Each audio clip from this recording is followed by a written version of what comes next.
66 juta tahun lalu, aku belum lahir saat itu, asteroid besar menghantam bumi dan memicu kepunahan massal dari hampir semua makhluk hidup di planet ini, termasuk dinosaurus. Kalau benda luar angkasa ini jatuh di tempat lain, beberapa dinosaurus akan mampu bertahan dan masih hidup saat ini. Menurut sejumlah penelitian, asteroid ini punya peluang sekitar 1:10 untuk memusnahkan dinosaurus dan hewan lain dari masa itu.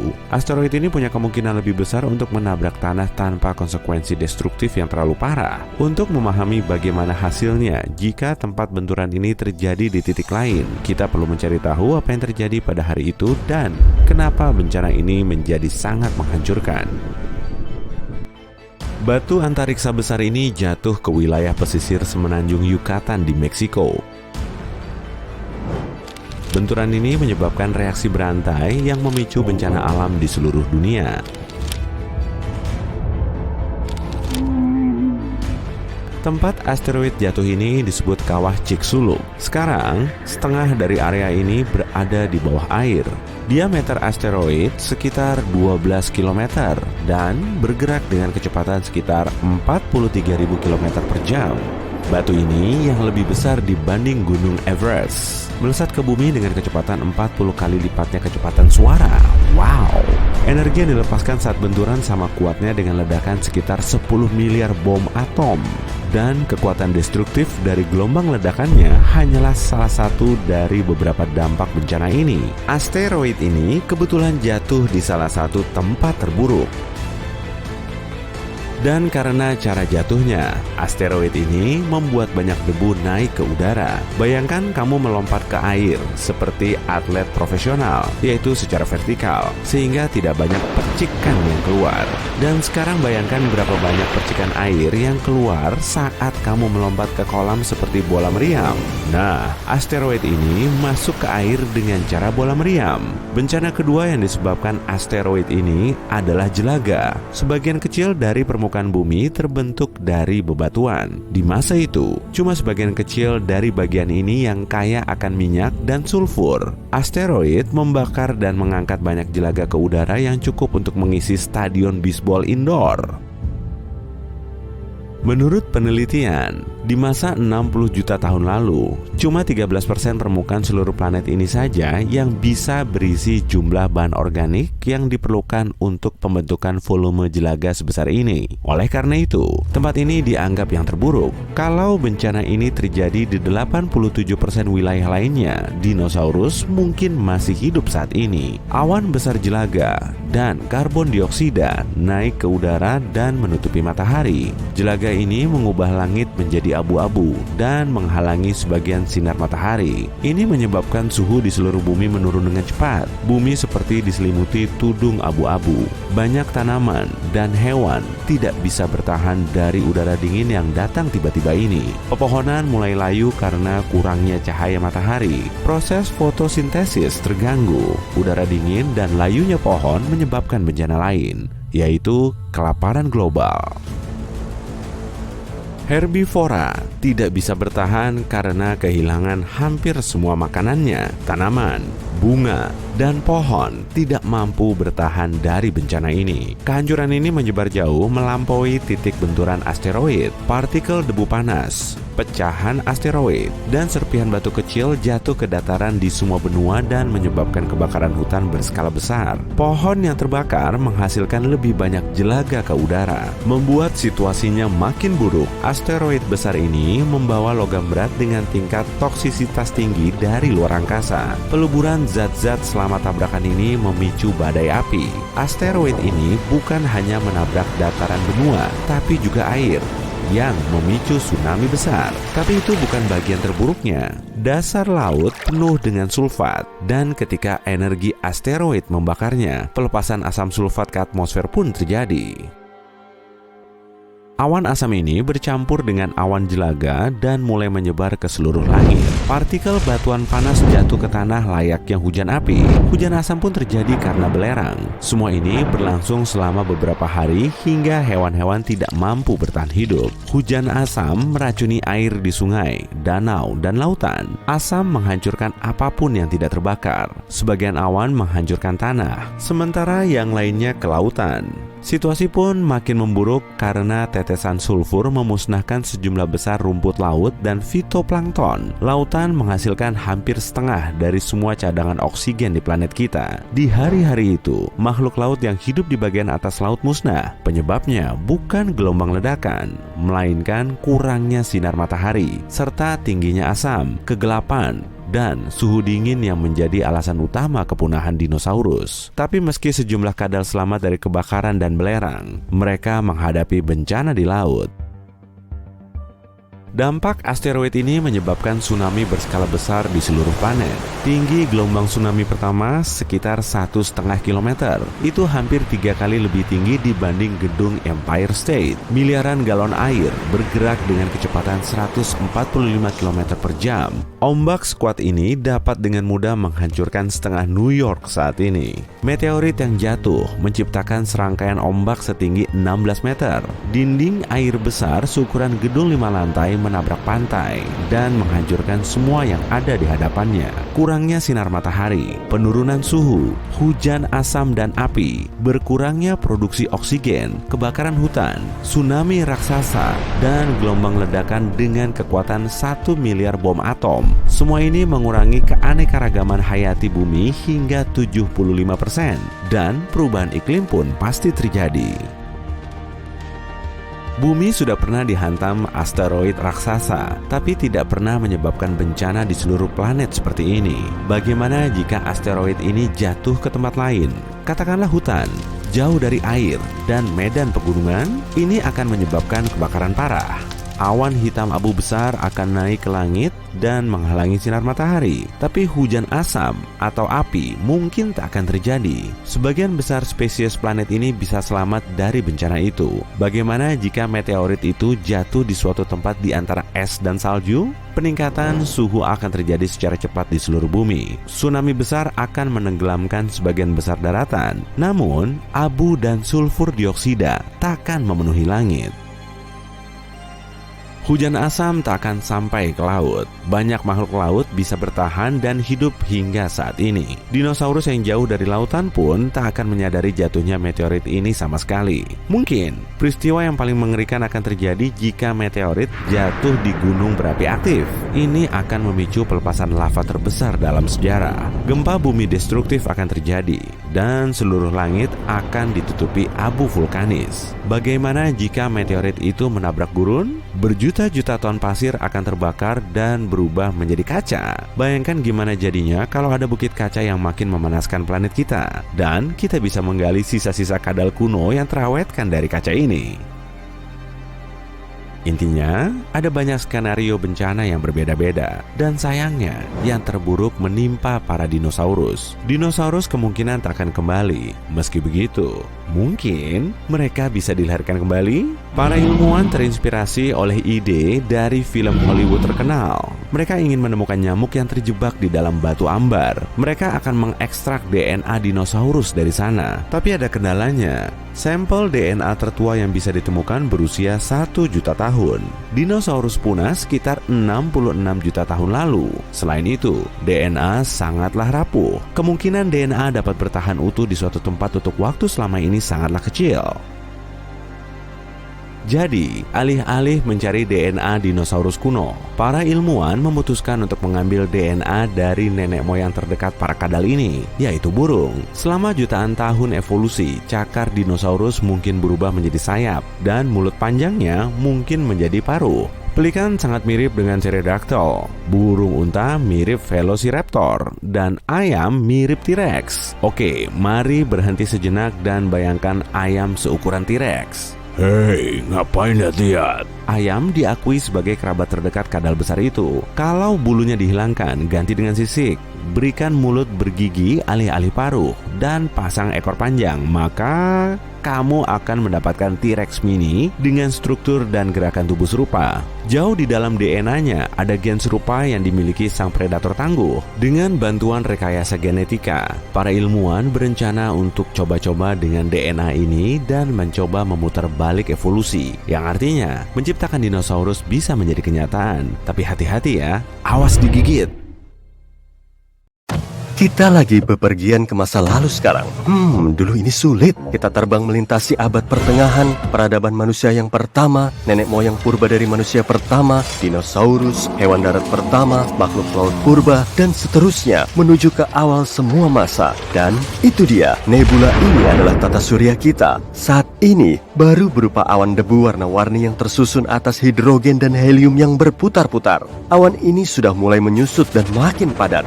Ada teori bahwa telah terjadi sejumlah ledakan supernova di dekat nebula kita. Gelombang kejutnya menekan nebula dari berbagai sisi, sampai pusat awan itu jadi terlalu berat. Bobot luar biasa besar menekannya, dan reaksi berantai nuklir terbentuk di bagian tengah awan ini. Ini bikin awan memanas dan bercahaya. Dengan segera, awan berubah bentuk jadi sebuah bola padat dan begitulah terbentuknya matahari kita. Ini terjadi sekitar 4,5 miliar tahun lalu. Planet kita belum ada. Adanya cuma sebuah cakram debu dan puing-puing ruang angkasa yang mengorbit matahari muda itu. Puing-puing ini berangsur-angsur bergabung dan jadi makin berat. Yuk, kita lihat bagian pusat dari tumpukan asteroid ini. Bobot total puing-puing itu menekan area tengah begitu kuat hingga sebuah inti logam terbentuk di sana. Tekanan yang sangat besar bikin inti memanas dan suhu di pusat bumi muda hampir mencapai 6.000 derajat Celcius. Dan di sekeliling inti yang padat terdapat cairan. Inti yang padat ini membentuk medan magnet planet kita. Sekarang, saat radiasi dari matahari dan angin matahari mencapai bumi, ia menabrak perisai, yakni medan magnet kita. Sejauh ini, planet kita menyala dan bentuknya mirip bola lava. Tapi bumi mulai jadi dingin dan membentuk kerak yang padat. Pada saat ini, sebuah protoplanet lain muncul di ufuk. Tampilannya mirip asteroid seukuran Mars. Dan kepingan puing besar ini terbang ke arah kita. Objek ini menabrak bumi muda pada sudut tertentu hingga mengoyak sebagian bumi. Puing itu sendiri pecah jadi beberapa keping dan berhenti di dalam orbit kita. Setelah sekian lama, semua puing ini bersatu membentuk bulan. Akibat tabrakan ini, bumi mulai berputar terlalu cepat. Sehari sekarang berlangsung selama 5 jam, bukan 24 jam kayak biasanya. Tapi bulan cukup berat buat memperlambat rotasi planet kita dengan gravitasinya. Sekarang, tampang bumi nggak kayak tempat yang ramah huni. Gaya gravitasi bulan menembus jauh ke dalam bumi dan memicu lebih banyak aktivitas vulkanik. Meteorit juga terus-menerus jatuh di sini, menyebabkan ledakan yang sering terjadi di permukaan bumi. Gas yang keluar dari gunung-gunung berapi membentuk atmosfer kita. Es yang dibawa oleh meteorit ke planet kita menguap. Uapnya naik dan berubah menjadi hujan. Air hujan ini jatuh ke permukaan bumi, mendinginkan lava panas dan membentuk danau-danau serta sungai-sungai pertama.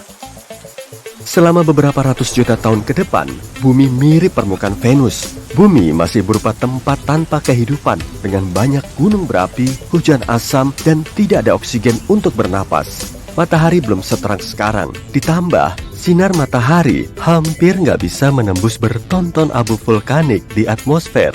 Tapi sekitar 3,7 miliar tahun lalu, kehidupan pertama muncul di sini dalam bentuk organisme bersel satu yang nggak butuh oksigen. Organisme ini muncul di bagian-bagian laut yang dangkal dan hangat di dekat pesisir. Bakteri ini berkuasa di bumi hampir selama 2 miliar tahun selama era Archean. Organisme ini meninggalkan stromatolit. Ini adalah pilar-pilar batu di dasar perairan hangat. Pilar-pilar ini adalah produk organisme dan bakteri sederhana. Bakteri ini berevolusi sampai mampu berfotosintesis. Bakteri mulai menghasilkan oksigen dengan menyerap energi sinar matahari. Awalnya, oksigen ini dipakai untuk mengoksidasi batuan, tapi kemudian kelebihan oksigen mulai mengisi atmosfer. Selain itu, pada saat ini, ganggang pertama muncul, yang juga menghasilkan oksigen. Kejadian ini disebut peristiwa oksigenasi besar. Bagus juga namanya, yang bikin hampir semua organisme lenyap dari muka bumi. Bagi organisme sederhana, oksigen itu beracun, dan sisa-sisa bakteri serta mikroorganisme tenggelam ke dasar lautan. Berjuta-juta tahun kemudian, sisa-sisa ini akan didaur ulang, dan di bawah tekanan air serta kerak bumi yang sangat besar, semua itu akan berubah jadi minyak.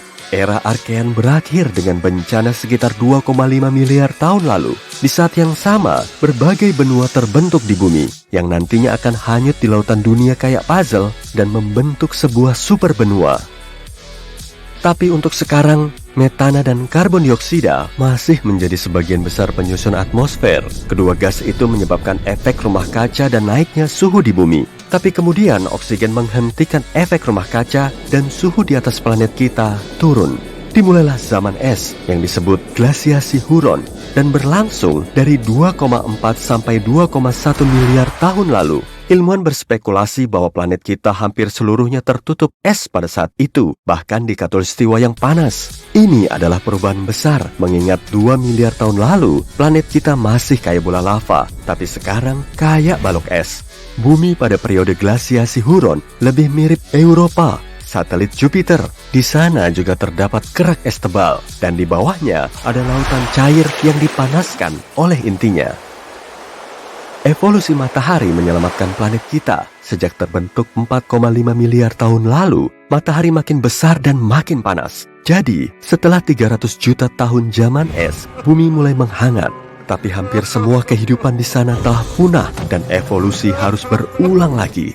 Sekitar 1 miliar tahun lalu, semua benua planet kita menyatu dalam satu super benua hipotesis, yaitu Rodinia, dan seluruh lautan membentuk satu samudera luas, Mirovia. 750 juta tahun lalu, benua itu pecah, dan pecahan-pecahan tanah besar mulai hanyut di atas planet ini. Tumbuh-tumbuhan kompleks dan mikroorganisme multisel muncul pada masa ini. Bukan cuma ganggang, spons, dan fungi yang menghuni laut. Ini adalah Sprigina, sejenis cacing seukuran jari manusia. Kita punya sisa-sisa hewan ini yang umurnya paling tidak sekitar 550 juta tahun. 541 juta tahun lalu, dimulailah Eon Phanerozoikum. Peristiwa utama di masa itu adalah letusan Kambrium. Kehidupan mulai berkembang di bumi, dan sejumlah besar organisme hidup beragam jenis muncul. Moluska dan Echinodermata, seperti bintang laut dan bulu babi, muncul. Organisme hidup berevolusi menjadi bukan cuma punya rangka dalam, tapi juga rangka luar, kayak Trilobita. Sebagian makhluk ini bisa mencapai panjang 1 meter. Tempurung pelindungnya mengindikasikan bahwa ada predator di lautan. Rantai makanan mulai terbentuk pada masa itu.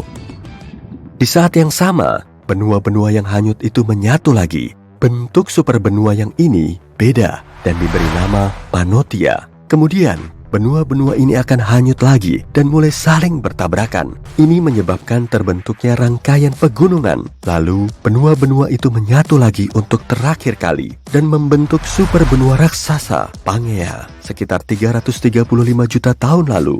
Di sini, kita mulai bisa ngelihat garis luar berbagai benua modern kayak Afrika, Amerika Utara dan Selatan, Australia, dan Eurasia. Salah satu makhluk laut terbesar sepanjang sejarah, Dunkleosteus, muncul. Sebagiannya bisa sepanjang bus sekolah dan seberat mobil SUV besar.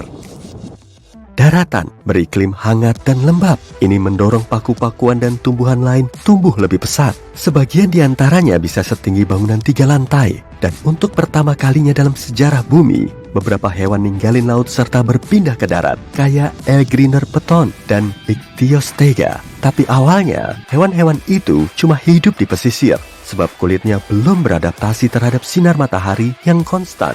Di samping itu, mereka juga mengalami masalah pernapasan. Hewan-hewan pertama di daratan punya insang dan juga paru-paru, tapi paru-paru mereka belum berkembang, jadi mereka harus kembali ke air. Jutaan tahun kemudian, hewan-hewan ini berevolusi jadi amfibi yang lebih maju. Meski ukurannya enggak lebih besar dari kadal biasa, mereka sudah bisa hidup di daratan sepenuhnya. Tapi kehidupan yang berkembang ini berakhir di zaman es baru. Gletser-gletser dari kutub pelan-pelan merembet ke khatulistiwa. Hewan-hewan belum siap menghadapi ini, dan kebanyakan nggak selamat dalam kepunahan ini. Tapi 290 juta tahun lalu, evolusi mengambil alih, dan lebih banyak hewan darat yang sudah berevolusi mulai muncul. Berangsur-angsur, ukurannya bertambah besar, jumlahnya bertambah banyak, dan melahirkan berbagai spesies baru, kayak Scutosaurus dan Gorgonopses. Tapi periode ini juga nggak berlangsung lama. 40 juta tahun kemudian, akibat kejadian yang nggak diketahui, 95% dari jumlah organisme hidup di bumi punah. Ini bisa jadi disebabkan oleh meteorit raksasa atau naiknya aktivitas vulkanik. Ada juga sebuah hipotesis yang mengatakan penyebabnya bisa jadi karena pelepasan metana dari dasar laut. Era Mesozoikum dimulai setelah kepunahan ini. Di era inilah dinosaurus yang kita kenal muncul dan membuka halaman baru dalam sejarah bumi. Masalah asteroid yang memusnahkan dinosaurus bukanlah karena kejatuhannya, melainkan di mana dia jatuh. Batu antariksa kolosal ini menemukan tempat terburuk untuk mendarat. Selain itu, sudut saat membentur tanah sangat buruk bagi bumi. Andai jatuh vertikal, dampak hancurannya jauh berkurang. Tapi asteroid ini jatuh sedemikian rupa sehingga melontarkan banyak debu ke udara. Setelah bencana, bertonton jelaga mulai terbakar. 65 juta tahun lalu, cuma 13% permukaan bumi yang mengandung jumlah belerang dan minyak yang tepat untuk membentuk jelaga dalam jumlah besar. Andai asteroid jatuh di 87% wilayah lainnya, dinosaurus masih hidup hari ini. Tapi asteroid itu menghantam tempat terburuk dan mengangkat 1 juta ton bahan terbakar ke langit.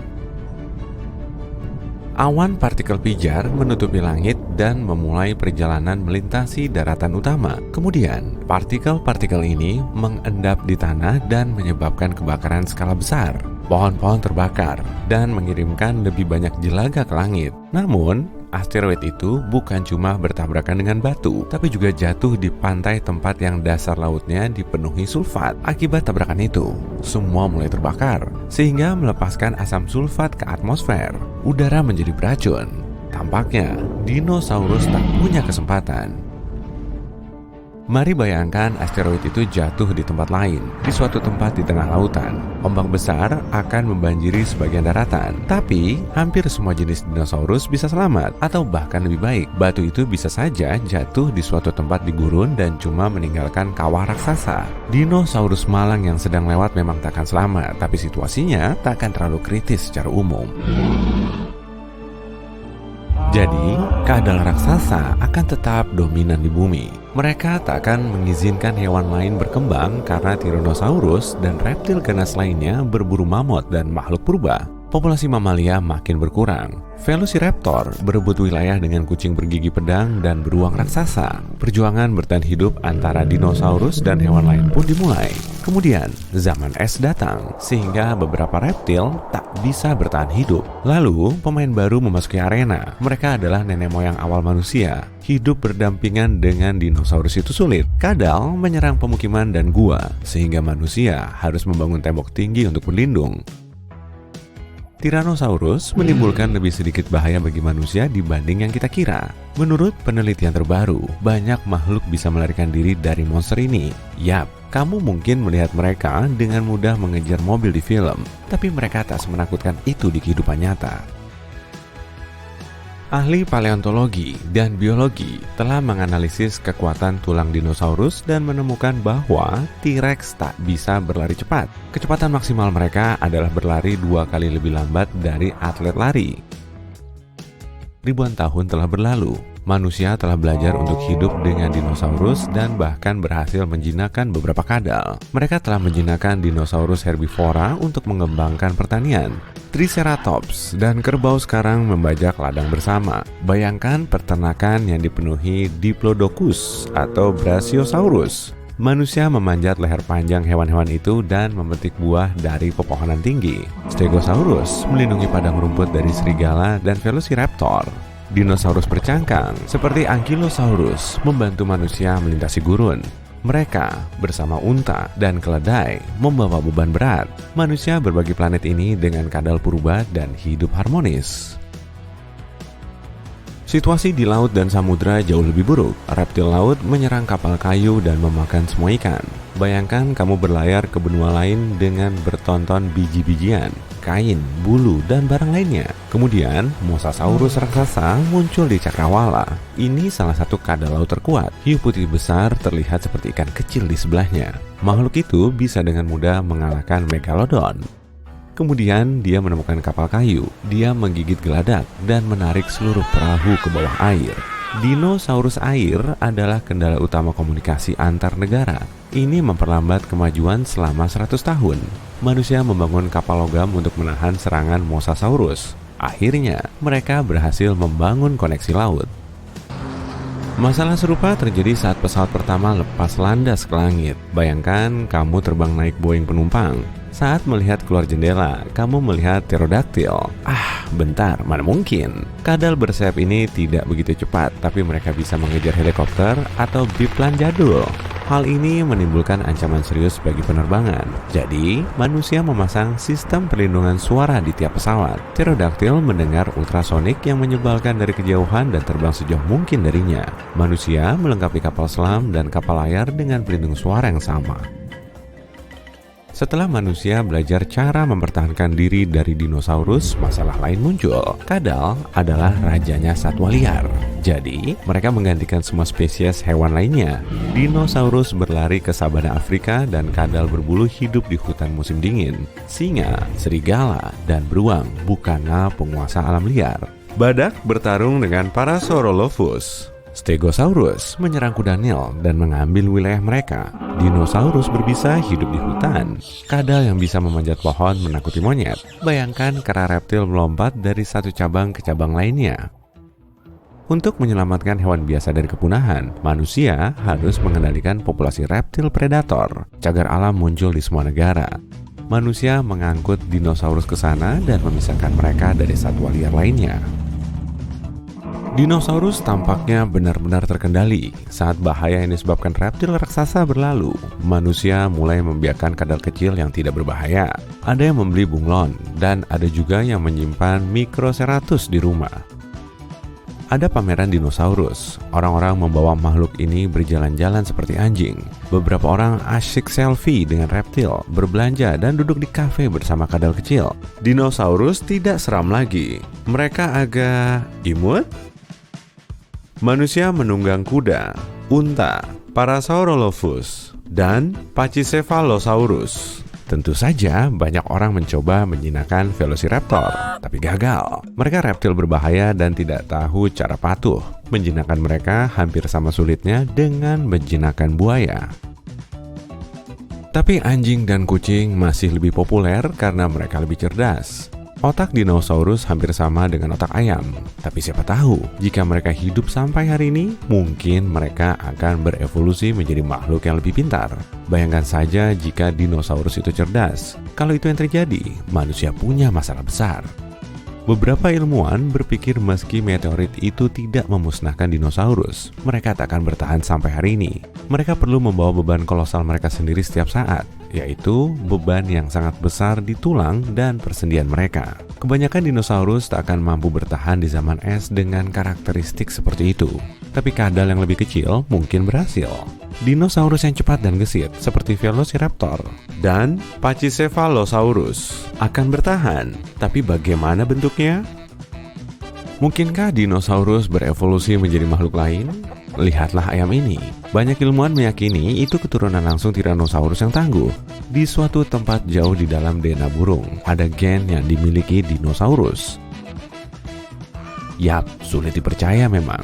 Tapi lihatlah struktur tubuh ayam dan cara berjalannya. Singkirkan bulunya, tutupi makhluk itu dengan sisik, dan berikan rahang bergigi alih-alih paru. Dan sekarang, kamu punya T-Rex mini di kandang. Selain itu, bukan cuma ayam yang mungkin menjadi kerabat kadal raksasa.